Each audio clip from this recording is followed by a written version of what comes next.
अस्सलाम वालेकुम students, my name is Ehsan Iqbal and आप लोग तमाम स्टूडेंट्स पढ़ रहे हैं सिंगल एंट्री सिस्टम का टॉपिक। जैसा कि लास्ट लेक्चर में हमने सीखा था कि सिंगल एंट्री सिस्टम होता क्या है और ये किन बिजनेसेस के लिए बनाया जाता है, सिंगल एंट्री सिस्टम किन बिजनेसेस के लिए अडॉप्ट किया जाता है, यानी कि वो बिजनेसेस जो अपने बुक्स ऑफ अकाउंट्स इनकम्प्लीट रखते हैं, सारा साल प्रॉपरली मेंटेन नहीं करते, तो ऐसे बिजनेसेस क्या करते हैं, single entry system of accounting को अडॉप्ट करते हैं। क्योंकि वो डबल एंट्री सिस्टम अडॉप्ट नहीं करते पूरा साल, इसलिए अपने इनकम्प्लीट अकाउंटिंग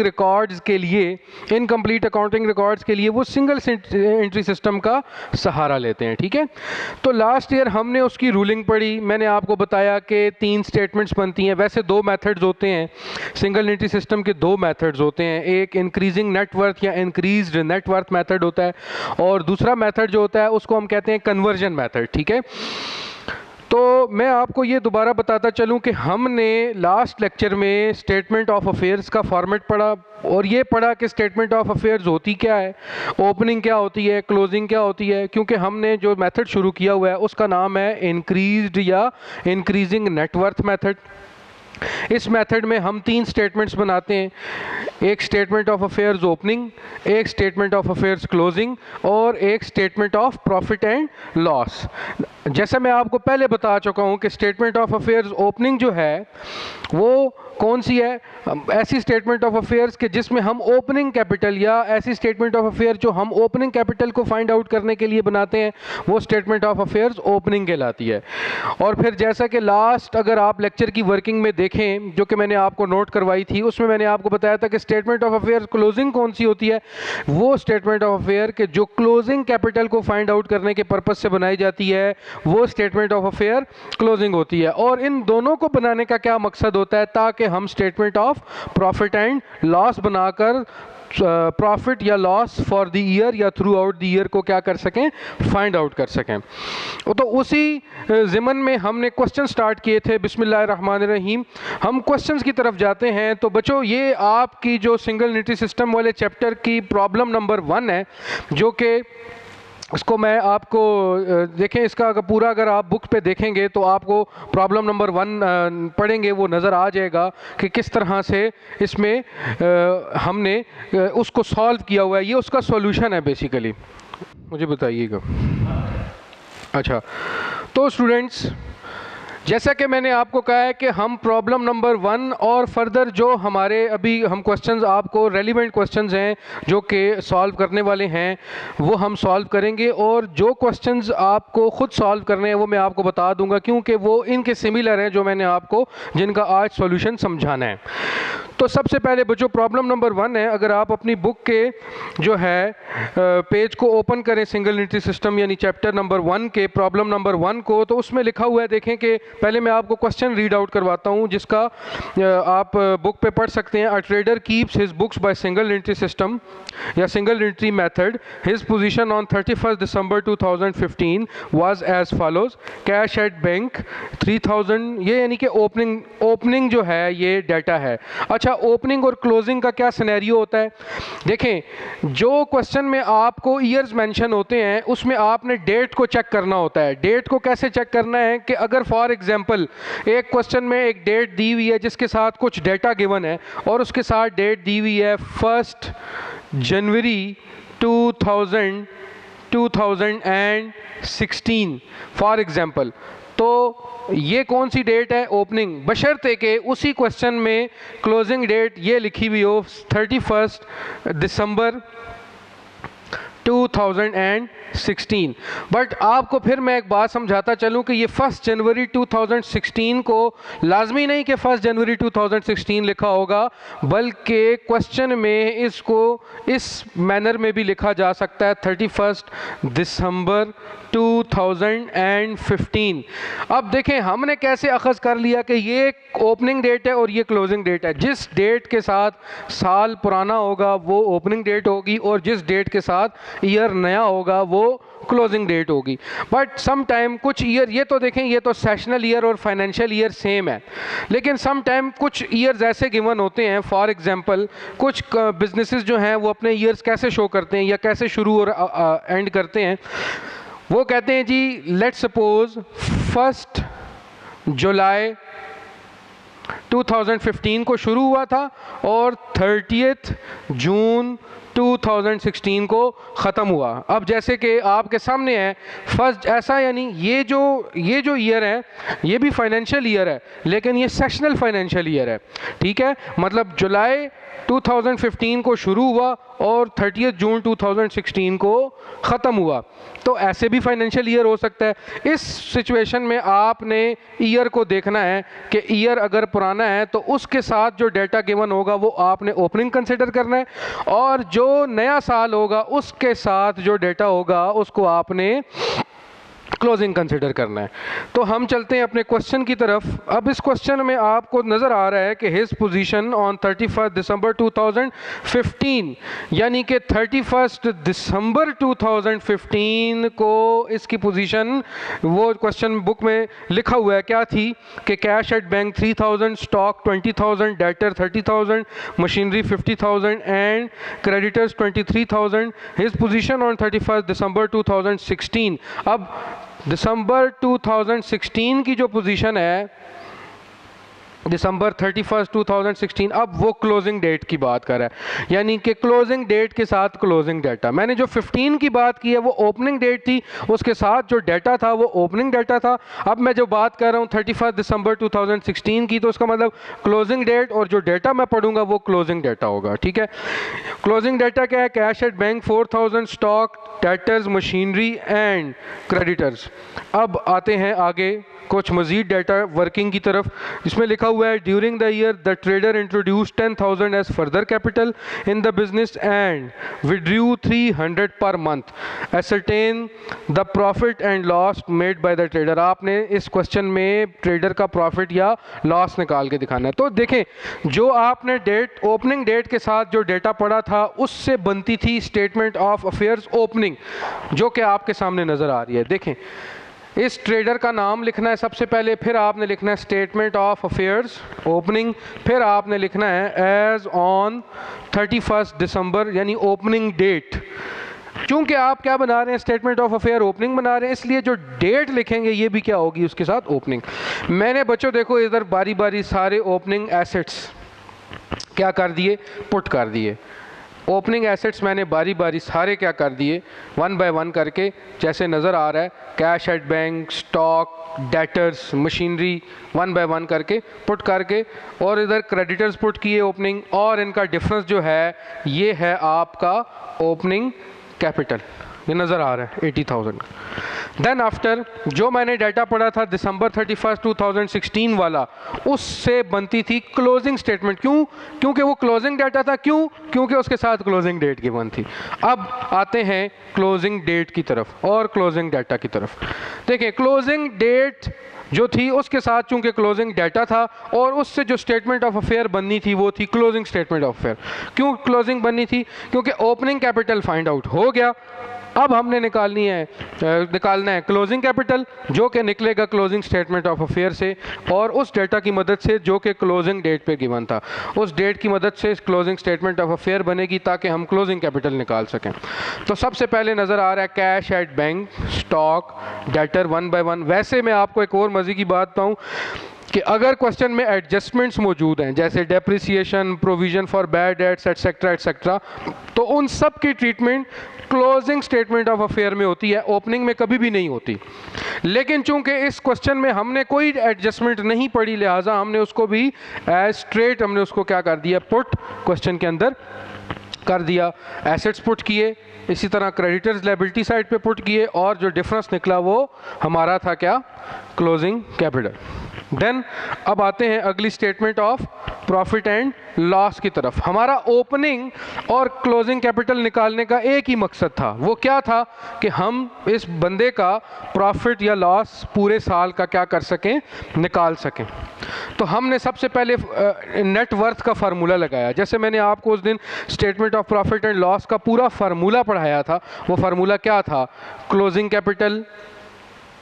उसमें फार्मूले में मैंने ये भी बोला था कि जो चीज़ें मौजूद होंगी वो आपने पुट करनी है, जो चीज़ें मौजूद नहीं होंगी वो आपने उनको स्किप कर देना है, लेकिन तरतीब जो उसकी अरेंजमेंट है वो आपने उसी तरह रखनी है। Closing capital plus drawings. अगर तो फ्रेश कैपिटल है, क्वेश्चन में फर्दर कैपिटल है, तो वो आपने क्या करना है, लेस करना है। अगर ओपनिंग कैपिटल भी है तो वो आपने क्या कर, जो कि डेफिनेटली होना चाहिए, क्योंकि किसी भी statement of profit and loss को फाइंड आउट करने के लिए ज़रूरी है कि बीच में से जो डाटा है वो गिवन हो या ना हो, क्लोजिंग और ओपनिंग कैपिटल ज़रूर होने चाहिए। तो आखिर में जैसे ही आपने ओपनिंग कैपिटल लेस किया तो आपके पास प्रॉफिट फॉर द ईयर 7600 आ गया। ये प्रॉब्लम नंबर 1 का आंसर था। तो ये बच्चों नेक्स्ट क्वेश्चन है प्रॉब्लम नंबर 4। आप लोगों को अपनी बुक में प्रॉब्लम नंबर 4 देख लें ज़रा एक दफ़ा, उसमें क्या सॉल्यूशन उसका मैंने आपके सामने किया हुआ है। प्रॉब्लम नंबर 4 की तरफ अगर आप एक नज़र डालें, मैं आपको एक दफ़ा रीड आउट करवा देता हूँ।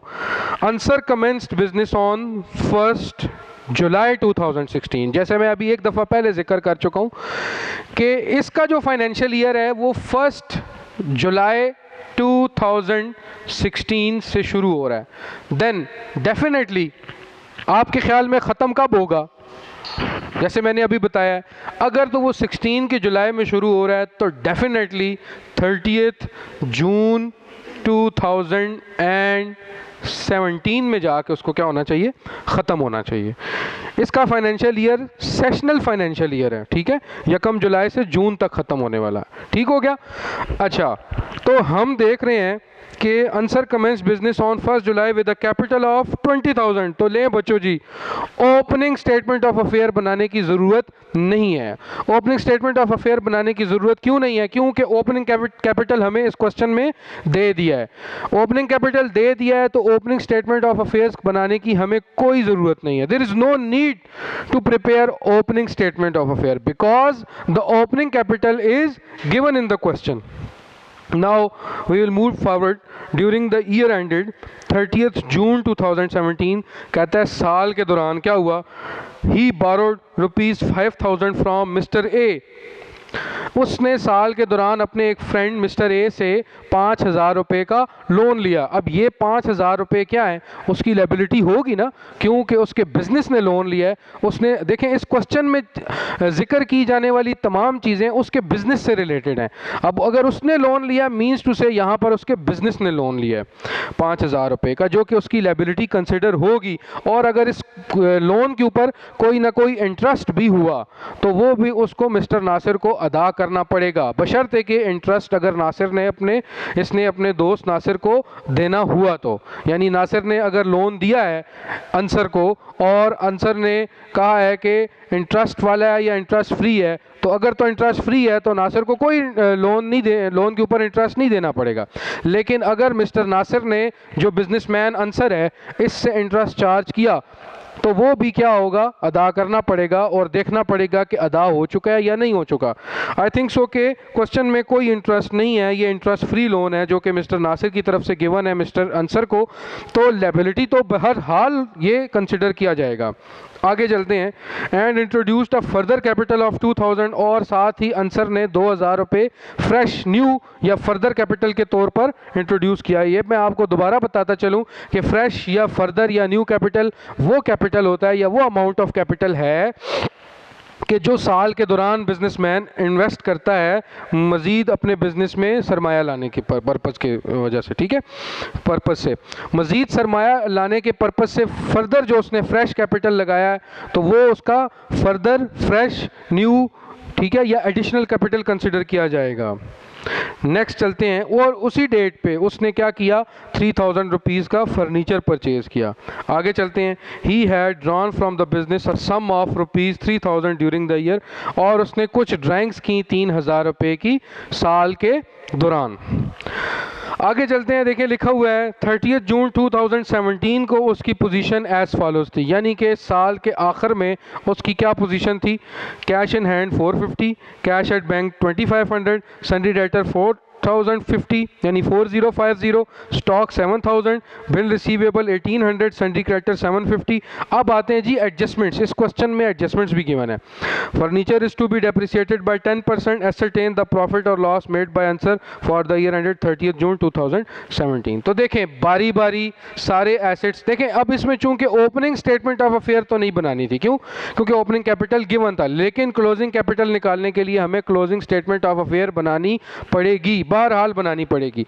तो हमने बनाई है, उसका सॉल्यूशन आपके सामने है। बट मैंने आपको पहले कहा था कि क्लोजिंग स्टेटमेंट ऑफ अफेयर में अगर एडजस्टमेंट्स की ज़रूरत पड़े तो आपने उसको एडजस्टमेंट के साथ बनाना होगा। तो आपको नज़र आ रहा है कि मैंने जो तो एसेट्स एडजस्टमेंट्स के बगैर हैं मैंने उनको पुट किया, cash in hand, cash at bank, सन्डी debtors. ठीक है, सन्डी डेटर एडजस्टमेंट नहीं है, वरना अगर होती तो हम इसको पहले लेस करते प्रोविजन या बैड डेट्स, तो फिर हम इसको आउटर कॉलम में पोस्ट करते। ठीक है, स्टॉक, बिल रिसीवेबल। अब आ जाते हैं फर्नीचर। फर्नीचर इसने ख़रीदा था साल के शुरू में, और आपको बताता चलूं कि इस पे फर्नीचर पे डेप्रिसिएशन भी है 10%, जो कि मैंने वर्किंग नोट्स में वर्किंग के अंदर यहाँ पर शो की हुई है। ये नज़र आ रही होगी कि depreciation of furniture 3000 rupees eight the rate of 10 divide by 100, तो ये डेप्रिसिएशन की वैल्यू बनती है 300 रुपीज़, जो कि मैंने लेटर ऑन फर्नीचर में से लेस की, और जो आंसर था यानी फर्नीचर की नेट अमाउंट थी वो मैंने आउटर कॉलम में पोस्ट कर दी या डाल दी।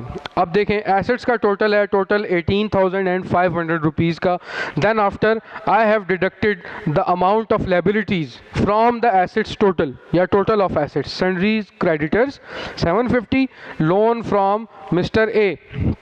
अच्छा, ये गलती से मैं मिस्टर ए लिख दिया है, या आई थिंक इसका नाम मिस्टर ए है, मैं मिस्टर नासिर पढ़ता रहा हूँ गलती से। ये मिस्टर ए का लोन है, ठीक है, मिस्टर नासिर का नहीं है, मिस्टर नासिर वाला लोन नहीं है, ये मिस्टर ए है। तो ये मिस्टर ए से जो लोन लिया था 5000 का, ये आपने इधर लायबिलिटीज़ में पुट कर दिया, एसेट्स में से ये आपने लायबिलिटीज़ लेस की, तो you have got the figure, balancing figure of capital which is closing, because you have ascertained या you have ascertained the statement of affair closing to find out the closing capital. This is the value of closing capital. Now अब आप देखते हैं इसी question की statement of profit and loss को। Mr answer, statement of profit and loss for the year ended 30 June 2017, closing capital जो कि मैंने यहाँ से निकाला है। ठीक है, I found the value from the statement of affair closing, then I put in the statement of profit and loss.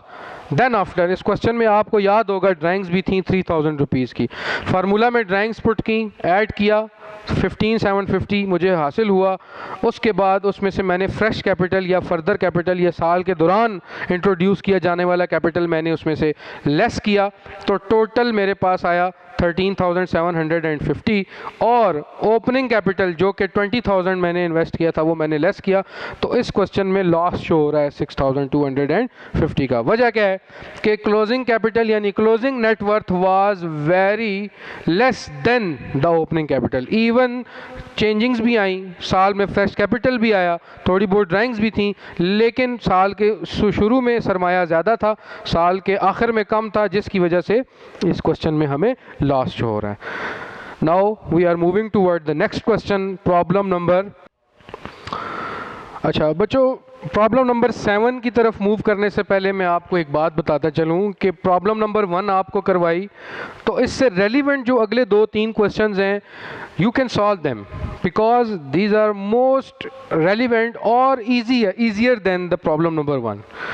Then after हमने प्रॉब्लम नंबर 4 को पढ़ा, तो मैं प्रॉब्लम नंबर 4 की तरफ मूव कर गया, उसमें उसके बाद आपकी 5 और 6 उसी पैटर्न की हैं, बल्कि इजी हैं, उससे मुश्किल नहीं है।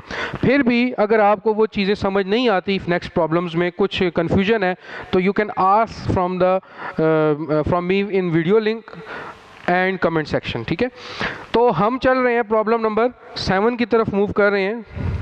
मिस्टर सलीम हसन, अगर आप उसको अपनी बुक में खोल के पढ़ें प्रॉब्लम नंबर 7 को, ठीक है, पेज नंबर 44 के ऊपर जाकर, बुक नंबर पेज नंबर 44 के ऊपर जाकर प्रॉब्लम नंबर 7 में, तो आपको नज़र आएगा mister Salim Hasan commenced business on 1 January 2016 कि मिस्टर सलीम हसन ने 1 जनवरी 2016 को अपना कारोबार स्टार्ट किया विद अ कैपिटल ऑफ ₹50,000। नज़र आ रहा है, कैपिटल ऑफ ₹50,000 मतलब ओपनिंग कैपिटल गिवन है, दे दिया गया है, ओपनिंग कैपिटल दे दिया गया है 50,000 का। इसका मतलब है कि हमें, ठीक है, ओपनिंग स्टेटमेंट ऑफ अफेयर बनाने की ज़रूरत नहीं पड़ेगी। देन आते हैं, ही इमीडिएटली परचेज फर्नीचर फॉर ₹12,000, उसने साथ ही 12,000 रुपये का फर्नीचर क्या कर लिया, परचेज़ कर लिया। इमीडिएटली परचेज़ का मतलब है कि जैसे ही बिजनेस स्टार्ट हुआ फर्नीचर भी परचेज़ हो गया। अब ये बात बताने का मकसद क्या था, इमीडिएटली लफ्ज़ मेंशन करने का ये मकसद था कि ऐसा एसेट जो साल के शुरू में ही ख़रीद लिया जाए तो उसके ऊपर डेप्रिसिएशन पूरे through out the year he charge की जाती है। अगर इस फर्नीचर परचेज़ के साथ डेट इमीडिएट वाली ना होती, कोई अलग से साल के दौरान की होती, तो हम डेप्रिसिएशन भी चार्ज करते, लेकिन उस टाइम पीरियड के मुताबिक चार्ज करते, मंथ्स गिनते कि कितने मंथ्स की डेप्रिसिएशन एसेट के ऊपर चार्ज करनी पड़ेगी। लेकिन चूंकि इमीडिएटली परचेज़ है तो फिर फर्नीचर के ऊपर पूरे साल की चार्ज करनी पड़ेगी। इसी तरह आगे चलते हैं, आगे लिखा हुआ on 1 April 2016 he borrowed ₹30,000 from his friend mister Nasir. Mister Nasir से उसने eight the rate of 10% per annum के हिसाब से लोन लिया। लेकिन आप एक बात नोट करिएगा बच्चों कि यहाँ पर उसने डेट मेंशन कर दी है, वो क्या, 1 अप्रैल को, यानी ये लोन उसने साल के दौरान किसी डेट पर लिया है, इमीडिएटली नहीं लिया। अब हम देखें कि अगर अप्रैल से दिसंबर का क्लोजिंग जो डेट है उस तक कितने मंथ्स बनते हैं, तो वो टोटल अगर आप काउंट करें अप्रैल, मई, जून, जुलाई, अगस्त, सितंबर, अक्टूबर, नवंबर एंड दिसंबर, तो टोटल 9 मंथ्स बनते हैं। इसका मतलब है अब अगर मिस्टर नासिर को ये जो सलीम भाई हैं, सलीम हसन साहब, अगर ये इंटरेस्ट देंगे तो ये कितने मंथ्स का देंगे, 9 मंथ्स का देंगे, फुल ईयर का नहीं देंगे। देन हम आगे चलते हैं, और ये लोन भी लायबिलिटी, इसके ऊपर इंटरेस्ट भी, इंटरेस्ट फ्री नहीं है, इंटरेस्ट वाला लोन है, तो इसके ऊपर इंटरेस्ट भी अगर अदा नहीं हुआ, जो कि नहीं हुआ, definitely it is also a liability of the business. And introduced a further capital of his own, और साथ ही उसने अपनी जेब से हिज ओन फ्रेश कैपिटल लगाया 19,000 का। He had withdrawn ₹1800 at the end of each month, यानी साल के दौरान उसने हर महीने 1800 के हिसाब से ड्राइंग्स की, यानी 1800 पर मंथ के हिसाब से। On 31 December 2016 his position was as follows: cash in hand 1200, cash at bank 15,600, sundry debtor 28,800, stock 40,800. These are the values of closing data given with the closing date, and I am studying in front of you. Bill receivable 9,600, sundry creditors 3,000, and rent due. Rent due means also a liability, 900. Now we are reading the adjustments. Ascertain the profit or loss made by him after considering the following adjustments. आपने profit और loss statement बनानी है ये adjustments consider करने के बाद। Number 1, depreciate furniture at the rate of 10% per annum, charge interest on capital. Now एक नई चीज़ आप देखेंगे कि इस क्वेश्चन में statement of profit and loss में इंटरेस्ट ऑन कैपिटल भी है। इट मीन्स कि मैं हर वो क्वेश्चन आपको सॉल्व करवा रहा हूँ जिसमें कुछ नया है, और जो बाकी नहीं करवाए वो उन्हीं से रेलिवेंट हैं जो कि मैंने आपको नए नए क्वेश्चन वाले, नए पॉइंट वाले क्वेश्चन कराए हैं। तो नंबर 1 एडजस्टमेंट आप अगर देखें तो depreciate furniture at the rate of 10% per annum है, charge interest on capital at the rate of 10% per annum है। अच्छा, इंटरेस्ट ऑन कैपिटल का बच्चों स्टेटमेंट ऑफ अफेयर में कोई काम नहीं है, ये statement of profit and loss का आइटम है। Interest is unpaid on mister Nasir loan, we also know that, हमें ये पहले से पता है कि इंटरेस्ट भी चार्ज करेंगे नासिर के लोन के ऊपर, और अगर अदा नहीं हुआ तो अनपेड ही कंसिडर करेंगे। अगर ये जिक्र ना भी होता तो भी अनपेड ही था, जब तक पेड नहीं लिखेंगे हम उसको अनपेड ही कंसिडर करेंगे, चाहे अनपेड का जिक्र हो या ना हो।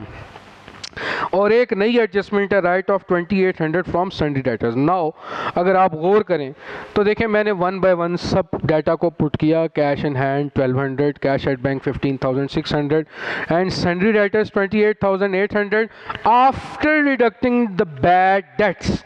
अच्छा बच्चों, बैड डेट्स का फिर मैं आपको थोड़ा सा ब्रीफ इंट्रोडक्शन करवा दूं। मैंने आपको आईकॉम 1 फाइनेंशियल स्टेटमेंट्स के टॉपिक में या फाइनल अकाउंट्स के टॉपिक में एक बात बताई थी कि हर साल हमारे कुछ डेटर्स होते हैं जो कि अपना जो उन्होंने हमें पैसे अदा करने होते हैं, उनके ज़िम्मे वाजिबुल अदा होते हैं, वो देने से इनकार कर देते हैं।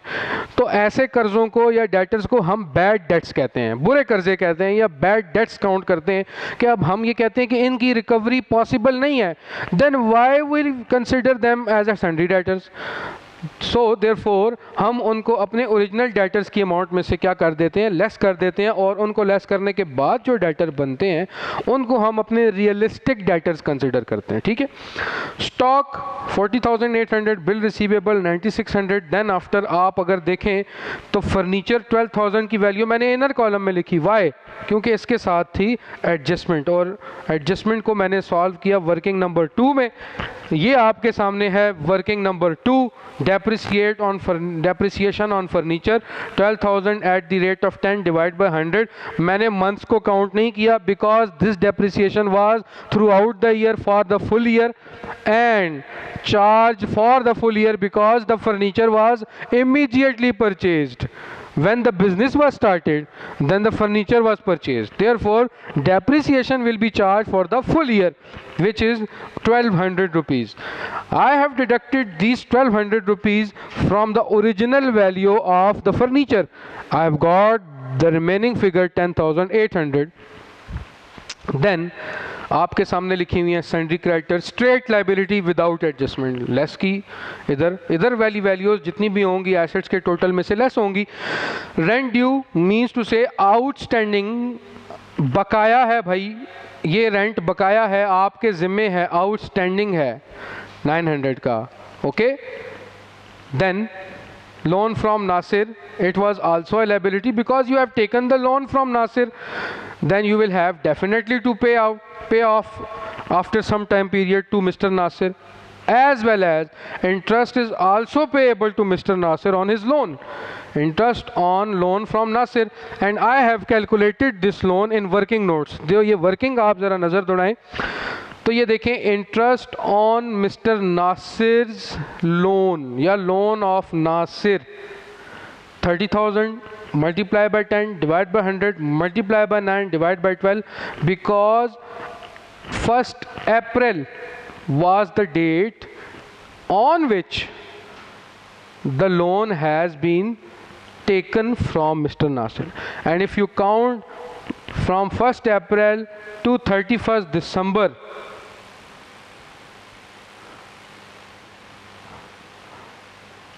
देन ये टोटल मंथ्स 9 बनते हैं। अगर अप्रैल 2016 से दिसंबर 2016 तक काउंट करें तो 9 मंथ्स बनते, 9/12।